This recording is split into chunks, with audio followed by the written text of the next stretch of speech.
memberi penghargaan justru pada Habib Rizik. Habib Rizik itu adalah pemersatu. Habib Rizik tidak pernah bikin kerusuhan kok. Tolong Firza, tolong. Sudah, saya tidak mau lagi berjuang. Dia bilang, saya suruh orang lain aja mimpin.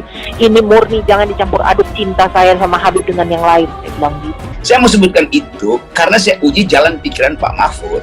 Indonesia sekarang berbahagia karena FPI sudah dibubarkan. Kita membubarkan atau melarang diteruskannya FPI karena legal standingnya tidak ada. Dan sesudah itu kan lalu masyarakat senang banyak hapusnya. Ternyata terasa hidup nyaman sekarang sesudah itu dibubarkan. Konyolnya seorang profesor menganggap bahwa FPI dibubarin itu juga problem penghinaan demokrasi. Kan itu konyol kan, seorang profesor punya logika yang bungu semacam itu kan. Bagaimana sebuah negara mengizinkan sebuah ormas atau organisasi yang dalam konstitusinya ingin membunuh negara itu? Bahwa Islamofobi masih bekerja di Indonesia itu melalui ucapan Pak Mahfud. Pak Mahfud itu menerangkan bahwa dia Islamofobi. Saya menolak keras kalau ada orang mengatakan di Indonesia ini ada Islamofobia. Nah, di Indonesia sekarang tidak ada itu. Pemerintah tidak punya program anti-Islam. Pemerintah membeberkan video yang menayangkan sejumlah anggota FPI berbayat dengan kelompok teror.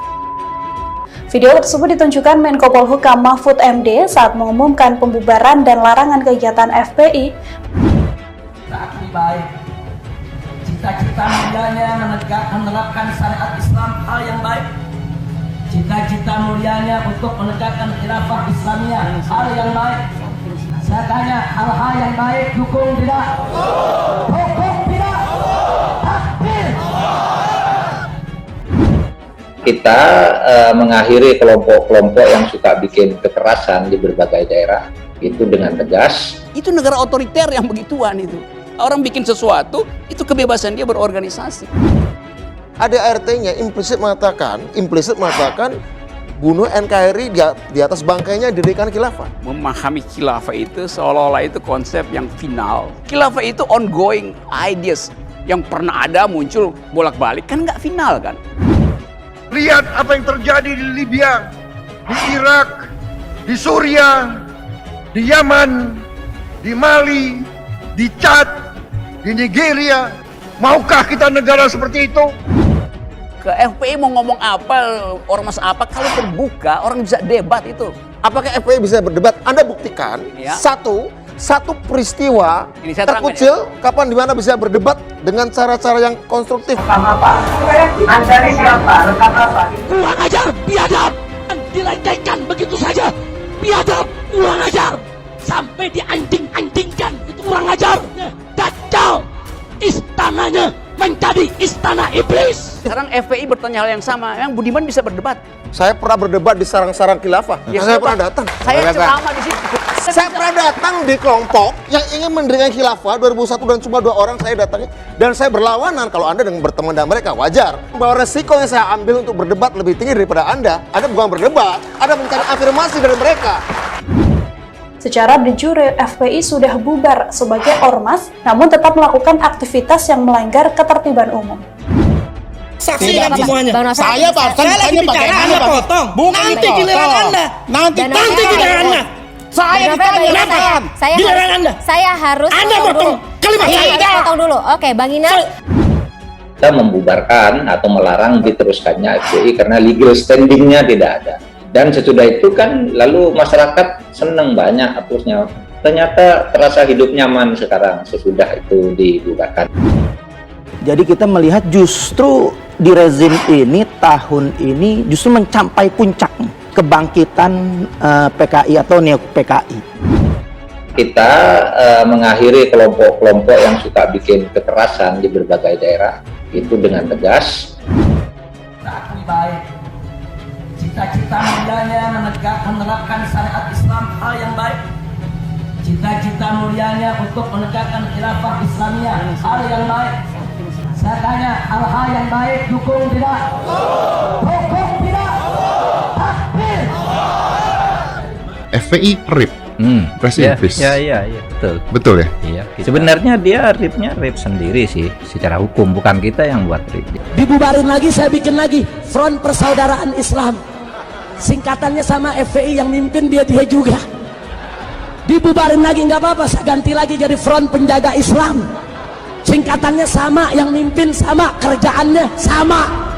Negara tidak boleh kalah dan tidak boleh melakukan pembiaran terhadap aksi-aksi pelanggar aturan, pembangkangan, premanisme, dan pemaksaan kehendak, serta tindakan-tindakan lain yang dapat mengoyak persatuan dan kesatuan bangsa dan negara.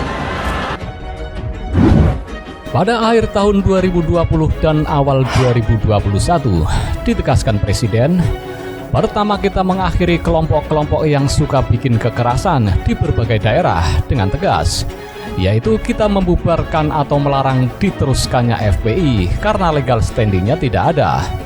Kata Mahfud dalam diskusi secara daring pada Minggu 26 Desember 2021.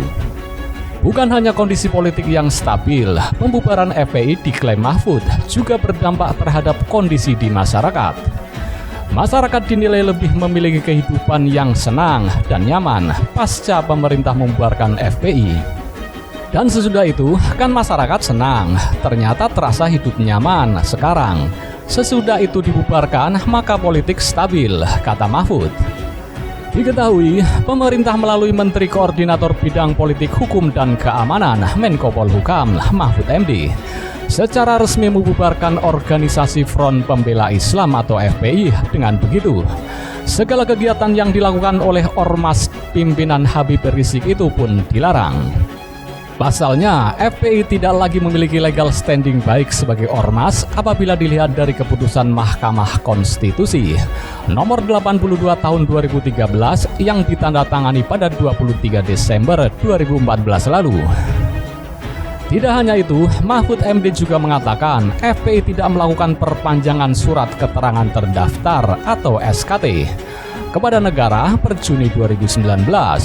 Sehingga secara de jure FPI sudah bubar sebagai organisasi kemasyarakatan sejak 20 Juni 2019. Ormas yang dipimpin Habib Rizik Syihab ini telah resmi bubar pada 2020 lalu. Sementara itu, Ketua Pengurus Besar Nahdlatul Ulama Marsudi Suhud menegaskan pemerintah tidak anti-Islam meski telah melarang organisasi kemasyarakatan Front Pembela Islam atau FPI. Kalau anti-Islam, organisasi-organisasi lainnya ya tidak akan ada. Kan masih banyak organisasi, ada 80-an organisasi Islam, masih tetap jalan. Menurut dia, FPI dibubarkan pemerintah karena tidak memiliki kedudukan hukum sebagai ormas. Pada sisi lain, dia menyatakan seandainya FPI mempunyai kedudukan hukum, dia yakin ormas itu tidak akan sampai dibubarkan. Dia juga sepakat dengan alasan pemerintah membubarkan FPI karena dinilai berseberangan dengan Pancasila sebagai ideologi bangsa. Jadi, kata dia, pelanggaran FPI bukan karena organisasi yang dipimpin Rizik Syihab itu berbasis Islam. Kalau karena Islam atau tidak, yang lain bubar juga dong. Ada banyak ormas Islam yang umurnya dengan Indonesia saja, ada yang berdirinya sudah lebih dulu, ujar dia. Dia meminta pemerintah ke depan perlu berdialog dengan semua ormas akan berjalan sesuai ideologi bangsa. Mengetengahkan yang di ujung kanan dan mengetengahkan yang di ujung kiri. Itu disebut tawasud atau tawajul. Tawasud ya, semuanya ke tengah, kata dia. Sebelumnya pemerintah telah mengumumkan bahwa FPI sebagai organisasi terlarang berdasarkan surat keputusan bersama atau SKB 6 menteri dan lembaga. Pemerintah melarang aktivitas FPI dan akan menghentikan setiap kegiatan yang akan dilakukan karena FPI tak lagi mempunyai legal standing baik sebagai ormas maupun sebagai organisasi biasa. Kata Menko Polhukam Mahfud MD saat jumpa pers di kantor Kementerian Koordinator Bidang Politik, Hukum, dan Keamanan di Jakarta. Dibubarin lagi, saya bikin lagi Front Persaudaraan Islam. Singkatannya sama, FPI yang mimpin dia juga. Dibubarin lagi nggak apa-apa, saya ganti lagi jadi Front Penjaga Islam. Singkatannya sama, yang mimpin sama, kerjaannya sama. Dengan dia bikin organisasi sendiri, tidak mau ikut NU atau Muhammadiyah, bukti dia sendiri bikin perpecahan kan. Kalau dia hati legowo ngapain tidak milih yang sudah ada dan berjalan? Karena bikin yang baru-baru ini malah bingung kan. Setiap orang karena punya klaim pahamnya sendiri kemudian bikin ada HTI, ada Jamaah Tabligh, ada DI. Itu semua kan karena dari kekecewaan-kekecewaan itu. Tiap kecewa enggak? Jadi sampean jangan terjebak. Sampean sebagai orang modern jangan terjebak. Kalau niat itu baik semua. Tapi ketika muni gue mempersatukan umat Islam dengan dia bikin organisasi sendiri dengan nama sendiri, gue nambahi jumlah perpecah. Tapi nak ono jamaah, apa MTA wonten apa Hizbut Tahrir wonten macam-macam tuh. Malah cocok rasa mutu. Nah, ora cocok ya juga organisasi dewe. Malah wae. Sing tercatat tuh kira ning Depak 215 aliran nang Islam sendiri. Makanya kriteria demokrasi itu di barat lah, demokrasi adalah hak untuk hidup, memilih agama, memilih kepercayaan, tapi tetap ada bingkai aturan. Cuma aturan itu yang mereka tidak mau, milih Islam lah apa, milih konstitusi hukum positif, yaitu hukum-hukum legal ilegal. Tapi tidak bisa hidup tanpa aturan, tidak bisa, karena tentu kita terkait sama hak orang. Ketika kebenaran itu ternyata tidak sesuai dengan perilaku pejabat atau perilaku sebuah pemerintahan itu kayak apa? Bagaimana ketika kebenaran itu benturan dengan pejabat-pejabat yang korup, yang salah, dengan hukum-hukum pemerintahan yang salah, itu gimana? Bahwa saat demikian kita wajib ingkar tapi tidak harus perang. Ini panduan saat kita sebagai orang soleh ngadepi pejabat-pejabat yang nakal. Kalau saya ajak turun ke pung istana, siap tidak? Siap tidak? Takbir! Pemimpin ini bisa pejabat, bisa pemimpin kultural, pemimpin ormas, pemimpin umara, jamu amir. Ketika kita melihat pejabat yang mungkar, yang nggak bener, apalah nukotiluhum, ono tora merangi kita hum eng umara. Napa boten diperangi nawon ya Rasulullah, kudeta mawon. Ini loh, ini hadis sahih bahwa ajaran Nabi untuk melihat kemungkaran itu tidak ada, yang ajarannya itu disuruh revolusi pakai kudeta denda. Apa tidak kita perangi ya Rasulullah? Jawab Nabi apa? Jangan. Selagi pejabat-pejabat itu masih sholat. Mungkin pejabat itu punya kesalahan, dia korupsi, dia menggenjot rakyat, dia apa. Tapi selagi dia sholat, kata Nabi itu tidak boleh revolusi. Ayo revolusi, sekarang juga. Ayo revolusi, sekarang juga. Tentu kita sebagai muslim di Patani, di Thailand hanya bersyarat yang penting pemerintahan tidak memberangus masjid. Artinya selagi masjid tidak menghalang-halangi institusi agama yang bernama sholat, itu kita tidak usah revolusi.